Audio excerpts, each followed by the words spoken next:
ನಮಸ್ಕಾರ. ನಾನು ಮಂಜುನಾಥ್ ಹಜ್ಜಂಪುರ, ಲೇಖಕ, ಅಂಕಣಕಾರ, ಸಂಪಾದಕ. ಭಾರತದ ಅಸ್ಮಿತೆ, ಭಾರತೀಯ ಸಂಸ್ಕೃತಿ, ಭಾರತದ ರಾಷ್ಟ್ರ ಇದಕ್ಕೆ ಸಂಬಂಧಪಟ್ಟ ಹಾಗೆ ಕೆಲವಾರು ಸಂಗತಿಗಳನ್ನು ನಾನು ನಿಮ್ಮೊಂದಿಗೆ ಹಂಚಿಕೊಳ್ತೀನಿ. ಇದು ನನ್ನ video column. Vishwavani TV special YouTube ವಾಹಿನಿಯ ಎಲ್ಲ ವೀಕ್ಷಕರಿಗೆ ನನ್ನ ಪ್ರಣಾಮಗಳು. ಈಗ ಕುಂಭಮೇಳ ಪ್ರಾರಂಭ ಆಗ್ತಾ ಇದೆ. ಮತ್ತು ವಿಶೇಷ ಅಂತ ಹೇಳಿದ್ರೆ, ರಾಮ ಜನ್ಮಭೂಮಿನಲ್ಲಿ ಏನೊಂದು ದೇವಾಲಯ ಆಯಿತು, ಆ ದೇವಾಲಯದ ಪ್ರಾಣ ಪ್ರತಿಷ್ಠೆ ಏನು ಕಳೆದ ವರ್ಷ ಆಯಿತು, ಅದು ನಡೆದು ಅದು ನೆರವೇರಿ ಒಂದು ವರ್ಷ ಆಯಿತು ಹಾಗೆ ಅಂತ. ಹಾಗಾಗಿ ಇದೊಂದು ಬಹಳ ವಿಶೇಷವಾದ ಒಂದು ಸಂದರ್ಭ ಹಾಗೆ ಅಂತ. ರಾಮನ ಬಗ್ಗೆ, ರಾಮಾಯಣದ ಬಗ್ಗೆ ಕೆಲವು ವಿಷಯಗಳನ್ನು ನಾವು ಮಾತನಾಡೋದಕ್ಕೆ, ಹಂಚಿಕೊಳ್ಳೋದಕ್ಕೆ ಇದೊಂದು ಸದವಕಾಶ ಹಾಗೆ ಅಂತ. ಏನು ರಾಮ ಜನ್ಮಭೂಮಿಯ ಆಂದೋಲನ ಏನಿದೆ ಅದು ಬಹಳ ಅದ್ಭುತ. ಅದು ಸಾವಿರಾರು ವರ್ಷಗಳ ಇತಿಹಾಸದಲ್ಲಿ ನಭೂತೋ ಅನ್ನೋವಂಥ ಅದ್ಭುತವಾದದ್ದು. ಅದರ ಪುನರ್ನಿರ್ಮಾಣ ಆಗಿರೋವಂಥದ್ದು, ಆಗ್ತಾ ಇರೋವಂಥದ್ದು ಕೂಡ ಬಹಳ ವಿಶೇಷನೇ. ಏನು ಹೊಸದೊಂದು ದೇವಾಲಯ ಆಗಿದೆ ಅದನ್ನು ಸ್ವತಃ ನಾನು ನೋಡ್ಕೊಂಡು ಬಂದೆ. ಇನ್ನೂ ಕೂಡ ನಿರ್ಮಾಣದ ಅನೇಕ ಹಂತಗಳಾಗಬೇಕಾಗಿದೆ. ಅದೊಂದು ವಿಶೇಷವಾದ ಅನುಭೂತಿ.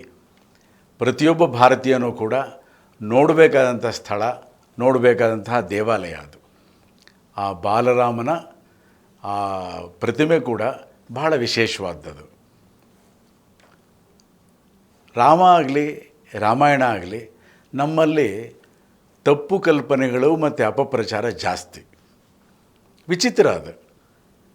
ನೋಡಿ, ಒಂದು ಸಣ್ಣ ಉದಾಹರಣೆ ಕೊಡೋದಾದರೆ, ಒಂದು 20-25 ವರ್ಷಗಳ ಹಿಂದೆ ಸಂಸತ್ ಸದಸ್ಯರ್ಯಾರಿದ್ದಾರೆ ಅವರ ಹೆಸರುಗಳನ್ನು ಗಮನಿಸಿದಾಗ ಸುಮಾರು 200-250 ಜನರ ಹೆಸರಲ್ಲಿ ರಾಮ ಇದ್ದ ಹಾಗೆ ಅಂತ.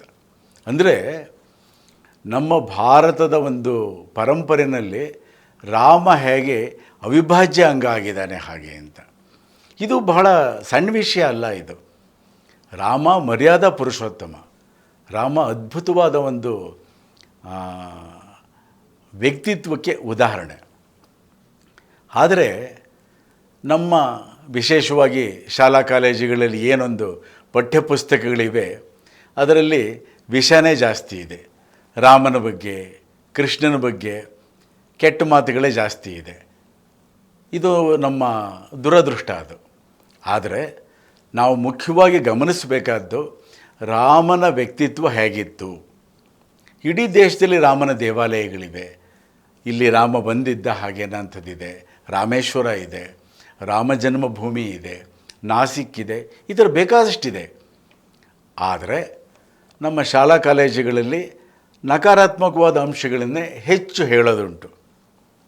ಇರಲಿ, ಅದೇನೇ ಇರಲಿ, ಈ ಒಂದು ವಿಶೇಷವಾದ ಒಂದು ಸಂದರ್ಭದಲ್ಲಿ ರಾಮನ ಬಗ್ಗೆ ಕೆಲವು ಮಾತುಗಳನ್ನು ಮೂಲ ವಾಲ್ಮೀಕಿ ರಾಮಾಯಣದಿಂದ ಕೆಲವನ್ನು ಹಂಚ್ಕೋಬಹುದು.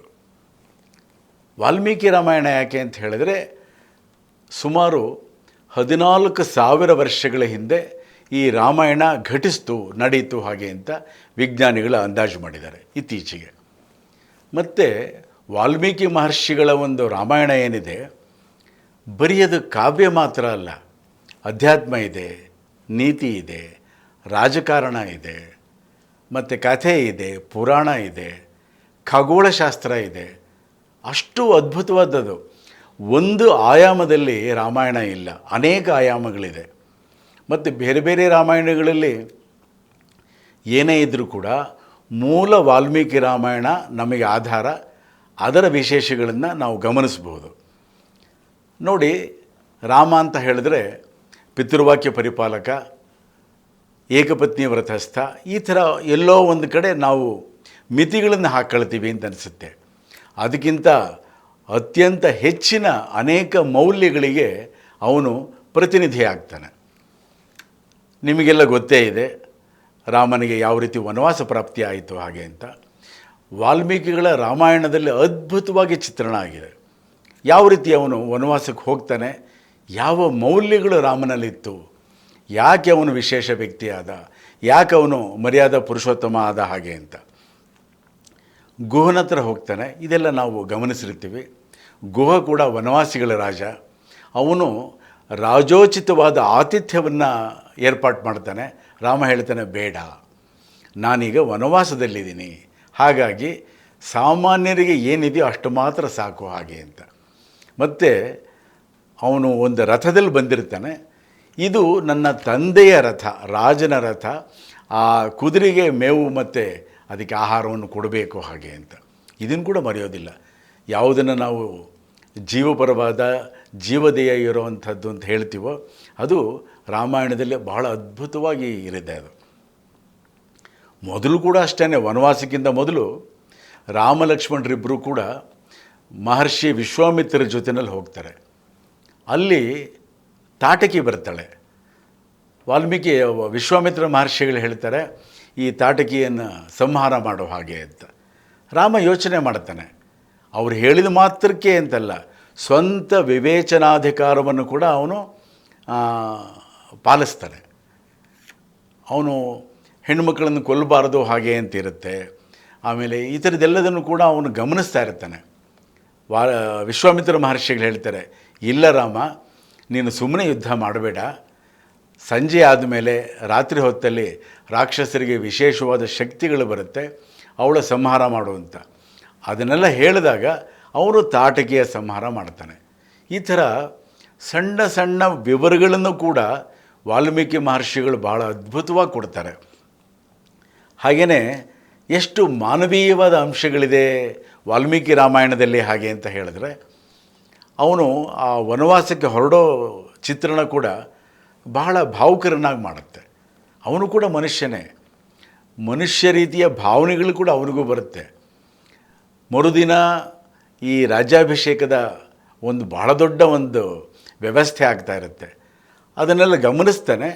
ಅವನು ಹೋಗ್ತಾ ಇರಬೇಕಾದ್ರೆ ಮನಸ್ಸೊಂದು ಸ್ವಲ್ಪ ವಿಚಲಿತ ಆಗುತ್ತೆ, ಸಹಜ ಅದು. ಅವನು ವನವಾಸಕ್ಕೆ ಸಿದ್ಧ ಆಗ್ತಾನೆ, ಮತ್ತು ತನ್ನ ತಂದೆಯ ಒಂದು ಇದನ್ನು ಮಾತು ನಡೆಸ್ಕೊಡ್ಬೇಕು ಅಂತ ಮಾಡ್ತಾನೆ. ಆದರೆ ಅವನ ಮನಸ್ಸಲ್ಲಿ ಆ ಭಾವ ಬರುತ್ತೆ, ಈ ಥರ ಇದೆಲ್ಲ ಮಾಡ್ತಾ ಇದ್ದೀನಲ್ಲ ಹಾಗೆ ಅಂತ.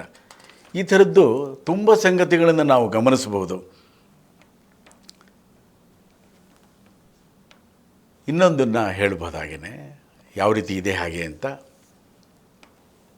ಯುದ್ಧಗಳ ವಿವರ ಹೇಗಿದೆ ರಾಮಾಯಣದಲ್ಲಿ ಹಾಗೆ ಅಂತ.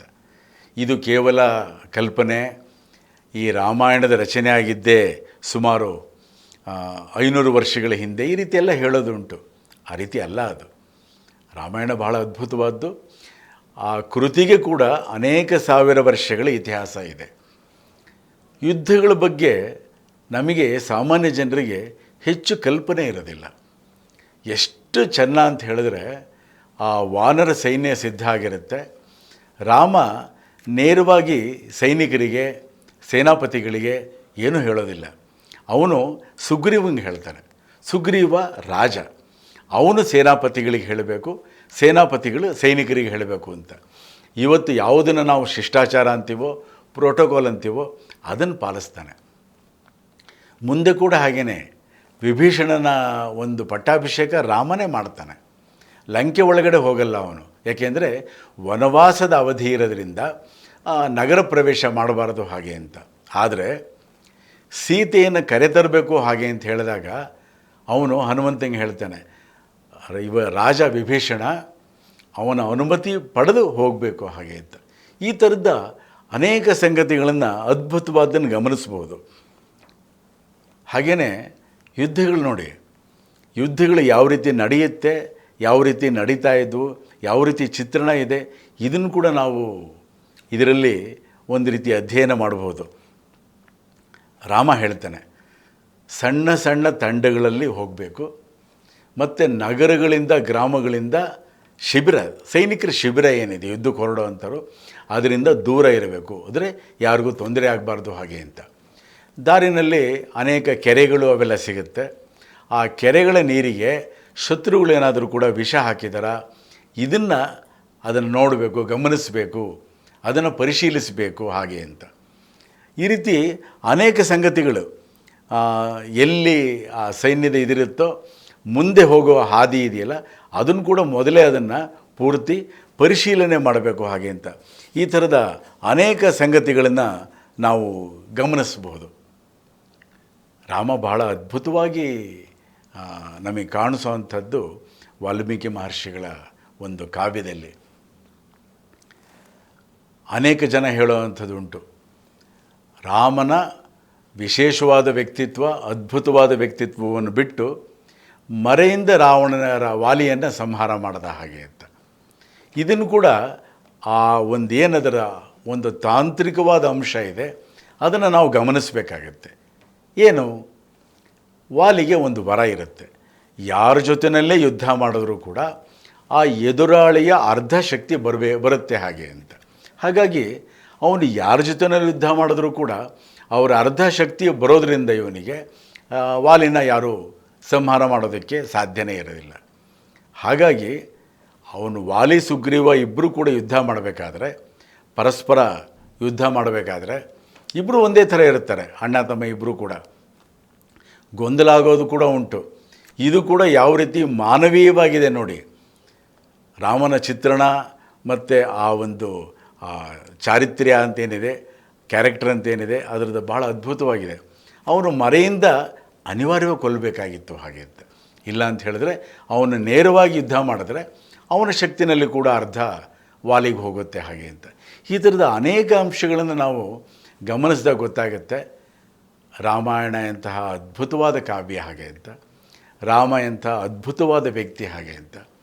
ಇದು ಕೇವಲ ಒಂದು ಕಾವ್ಯ ಅಲ್ಲ, ಇದು ಭಾರತದ ಅಸ್ಮಿತೆ. ಇದು ನಾವು ಗಮನಿಸಬಹುದು.